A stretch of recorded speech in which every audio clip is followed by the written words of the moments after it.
Hello everyone and welcome to iOpenTCGs, the channel where I no longer open TCGs. But today I want to talk about a small change that FFG announced when they announced that set rotation was a thing. Set rotation obviously was the thing that most people talked about, but there was a small change that potentially has some big consequences. So let's jump right into it. All right. Now, as mentioned before, this was announced in the same article as set rotation. And from their announcement article, here are the quotes that are the most important. The entire card list for set 4 will now have roughly 10 more common cards, 2 fewer rare cards, and 4 more legendary cards. So that means that instead of 16 legendary cards in the set, they're now going to be 20. But they also changed how often they'll appear. So from the, again, quote from the article, this does mean that legendary cards will appear a bit more often than they used to, around 1 in every 5 packs now compared to 1 in 8 packs that were originally. So more legendary cards, and generally they appear more frequent. So let's look a little bit at the math to see what that actually means. How many more legendaries is that actually? Well, the original base legendary rate is 1 out of every 8 packs. So that is just base legendaries. That does not include foils, hyperspaces, or hyperspace foils. This is just the base legendary rate. It's 1 out of every 8 packs, which of course is 3 base Ls per box on average. Again, it's always an average. There's 24 packs in a box, 24 divided by 8, 3 base Ls. Now, the new base legendary rate is 1 out of every 5 packs. So that means on average, you will now get 4.8 base legendaries per box. Again, base legendaries, not the extra ones. All right. So that is around 60% more base legendaries per box, right? We're going from 3 to around 5. It's quite a lot more legendaries per box, but there are also more legendaries in the set. So what does that mean for a specific legendary? So let's do some more math. So in sets 1 through 3, as mentioned, there were 16 different legendaries with a pull rate of 1 out of every 8 packs. So that means for a specific legendary, that is a pull rate of 1 out of every 128 packs. Again, you get this by doing 16 times 8.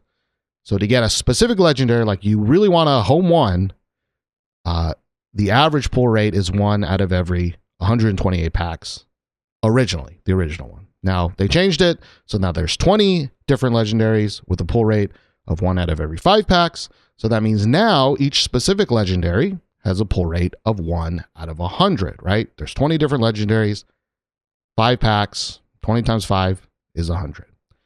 Now that is a change, an increase of 28% for a specific legendary. So what does that mean? That means if you open X number of boxes for set 3, for example, and you end up getting 100 copies of Pyrrhic Assault, right? It could be 100 copies of Cad Bane. It could be 100 copies of whatever legendary in set 3. In set 4, if you open the same number of boxes, you'll now open 128 copies of that legendary on average. Okay? So again, 28% more for a specific legendary. This is something, again, that I've not seen talked about too much because that is a lot. That is a lot. Now, the big question is, will there be balance? So to balance that out, FFG will need to print around 22% less boxes to maintain the same amount of a specific legendary. So that means if they just want the same supply of legendaries out in the market, right? The same supply of legendaries as set 3, they would need to print 22% less boxes, which is quite a lot to maintain the specific number of legendaries out there. Obviously, if there's more boxes, there's going to be more legendaries, which means there's more downward pressure that those legendaries are going to be worth less. Of course, there could be a lot more new players that want new cards, and that might balance it out. But this is just assuming everything remains the same.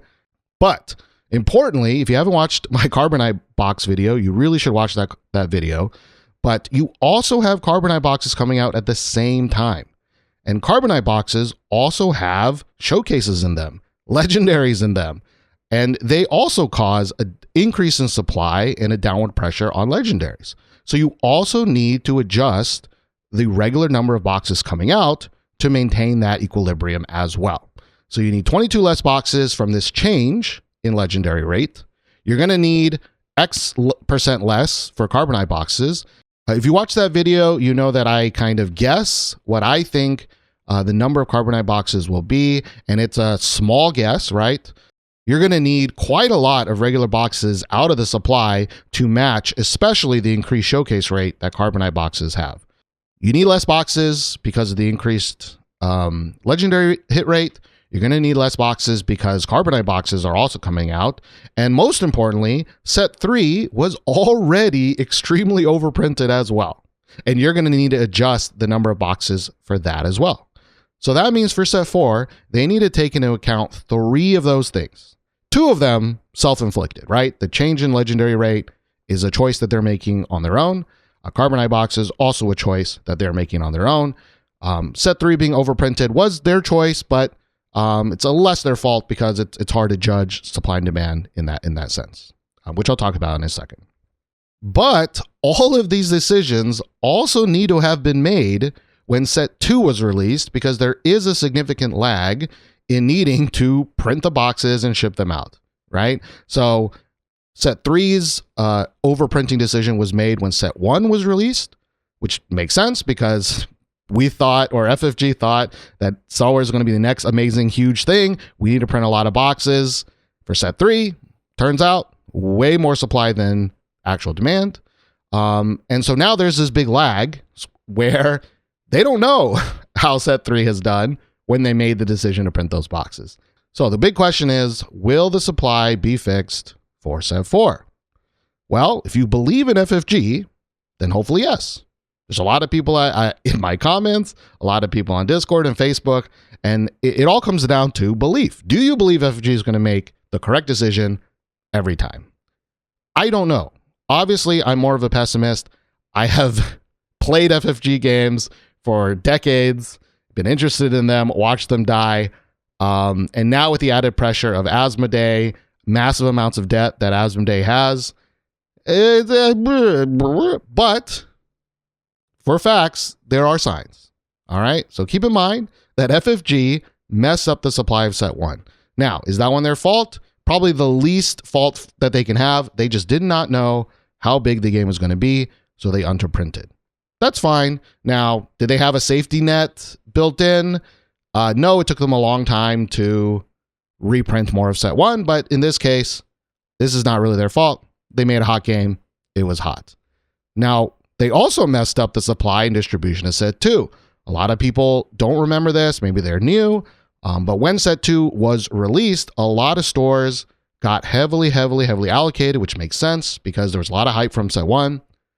But there was not a lot of supply of set 2 right when the game came out, resulting in pretty high box prices and a lot of stores not being able to get many. But then more supply started rolling in, and more supply. And then FFG also started selling direct on Amazon, which is not something that inspires confidence in stores.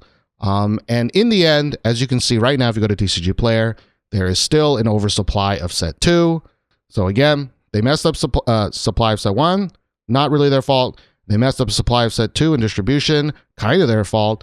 And then they really messed up the supply of set 3. This set launched on TCG Player. The price on launch day, if you take away fees from TCG Player, most stores made almost no money. All right, now I can make a whole video just talking about that, but the facts are the facts. Way too many supply for set 3. Whose fault is that?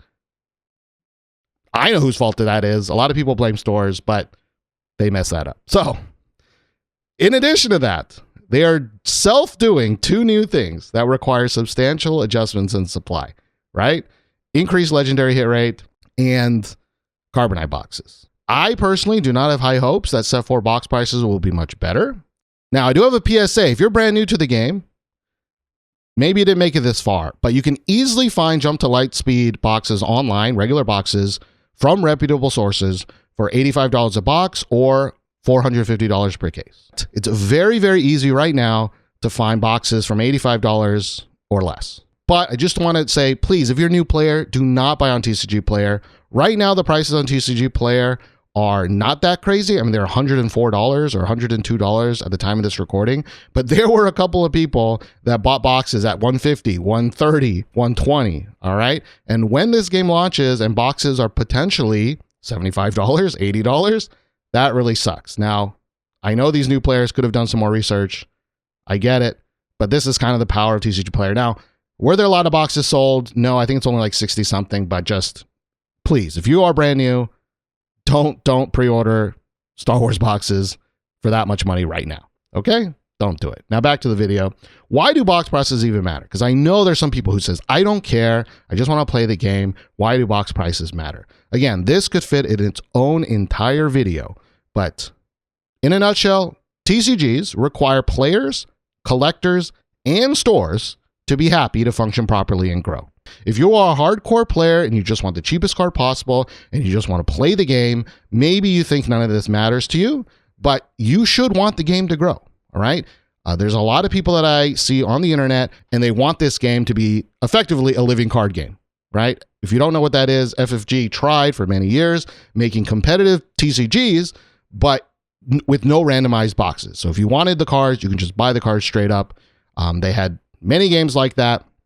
None of them are alive today for various different reasons, but safe to say, living card games, they were awesome, by the way. Netrunner, one of the best games of all time.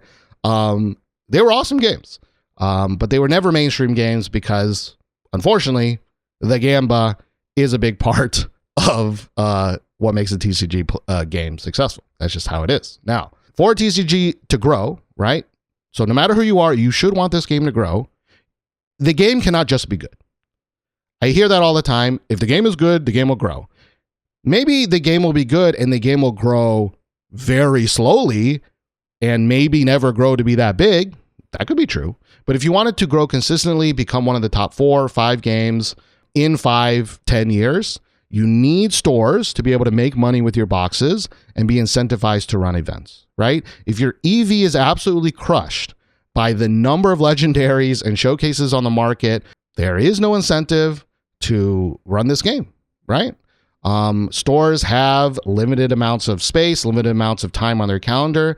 They can run Magic events and make a lot more money. They can run One Piece events and make a lot more money. Lorcana, Flesh and Blood, well, maybe not Flesh and Blood, but Pokemon, Yu-Gi-Oh! I mean, there are so many other games that they can consistently make money on.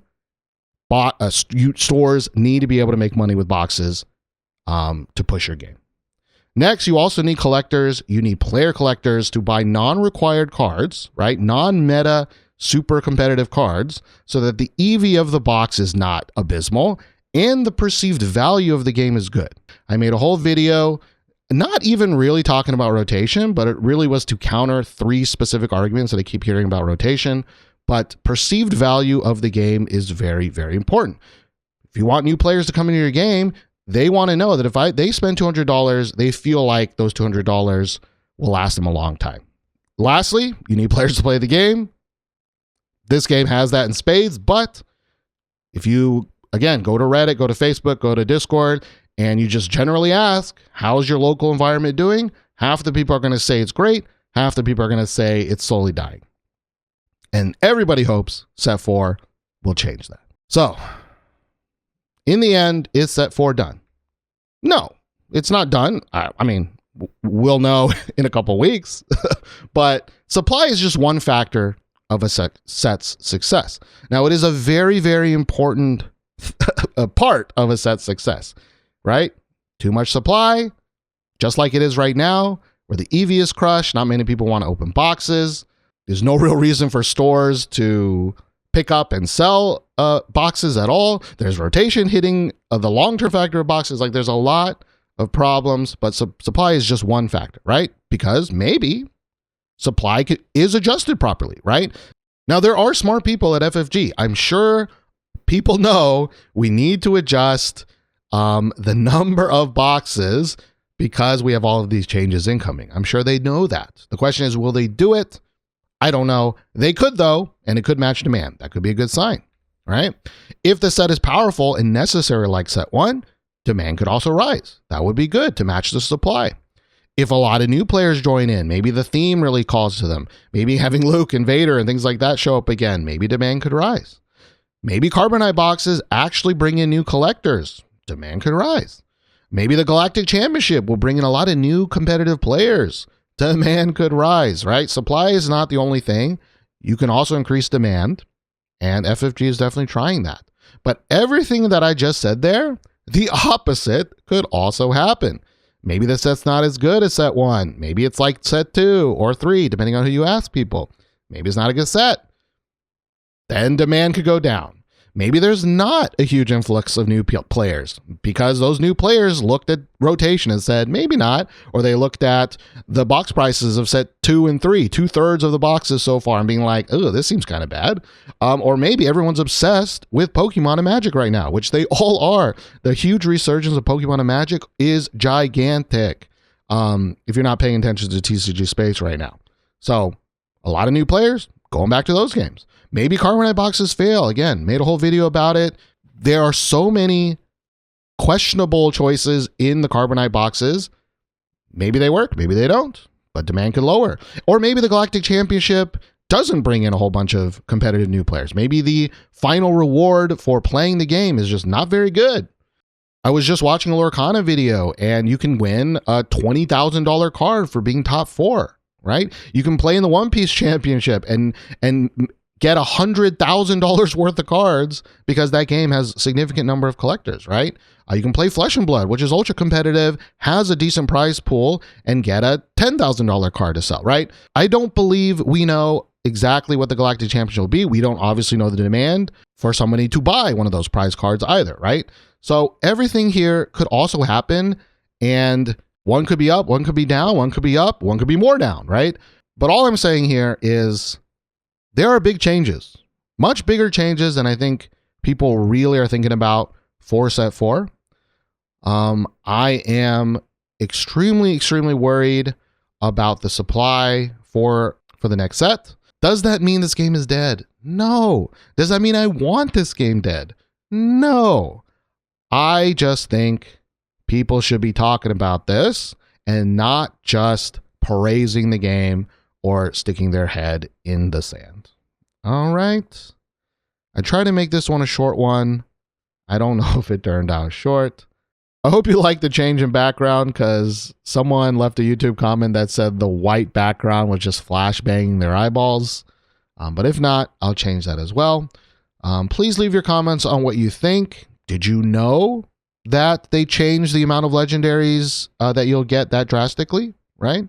If you haven't yet, please check out the Carbonite box video or me rebutting some of the most common pro rotation comments.